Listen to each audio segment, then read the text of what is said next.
Hello everyone, আসসালামু আলাইকুম। সবাই কেমন আছেন? আশা করছি সবাই ভালো আছেন, কিন্তু আমরা একদম ভালো নেই। তার কারণ ঈদের যে ছুটিগুলো গেল অনেক কষ্টে গিয়েছে। তার কারণ এই বিয়ে সেই বিয়ে করে আর কি দিনটা কাটছে। না পারলাম ঘুমাইতে, না পারলাম একটু রেস্ট নিতে।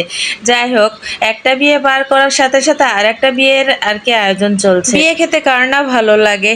আমার তো বিয়ে খেতে দাওয়াত খেতে খুবই ভালো লাগে। যাই হোক, বিয়ের দাওয়াতের জন্য তো কিছু আয়োজন করতেই হবে।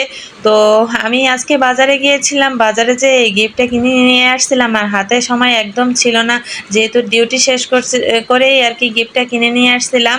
তো দোকানদারকে বলছিলাম যে আপনাকে র্যাপিং করতে হবে না, র্যাপিংয়ের কাগজটা আমাকে দিয়ে দেন, আমি বাসায় যেয়ে র্যাপিং করে নিব। তো আমি তো বাসায় এনে বিপদে পড়ে গেলাম। গিফটটা কিনে এনে রেখে দিয়েছি 2 দিন আগে, কিন্তু র্যাপিং করা হয়নি। মুন্নিকেও বলছিলাম, কিন্তু মুন্নি বলল যে আমি র্যাপিং করতে পারবো না। সে কিন্তু র্যাপিংটা অনেক সুন্দর করে। যাই হোক, আমাকে অনেক কষ্ট করে এই র্যাপিংটা করতে হচ্ছে। এখন বাজে রাত 3টা, আর রাত 3টার সময় কার ভালো লাগে এই র্যাপিং করতে? যাই হোক, চোখে ঘুম ঘুম নিয়ে আমি র্যাপিংটা করছি। আমি অত ভালো পারি না।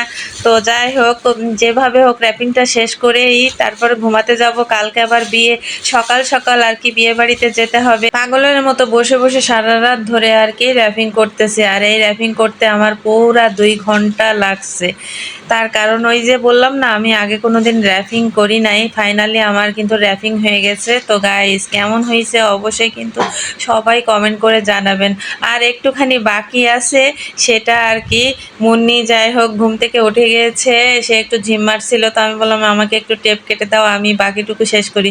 তো দেখুন, ফাইনালি কিন্তু আমার র্যাপিংটা শেষ হয়েছে। তো গাইস, সবাই ভালো থাকবেন, সুস্থ থাকবেন, আর আমি বিয়ের দাওয়াত খেয়ে আসি। সবাইকে আল্লাহ হাফেজ।